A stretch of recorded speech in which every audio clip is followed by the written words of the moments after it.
ওই আঘোণৰ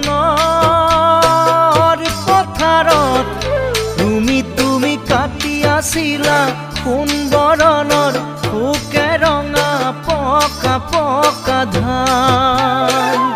ওই ধাননিৰ লগতে তুমি তোমাৰ জিলিকিছিল তেজে ৰঙা গুলপীয়া গাল।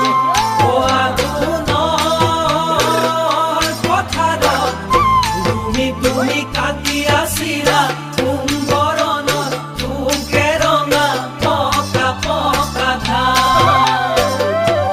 ধাননিৰ লগতে তুমি তোমাৰ জিলিকিছিল তেজে ৰঙা গুলপীয়া গাল। কান্ধতে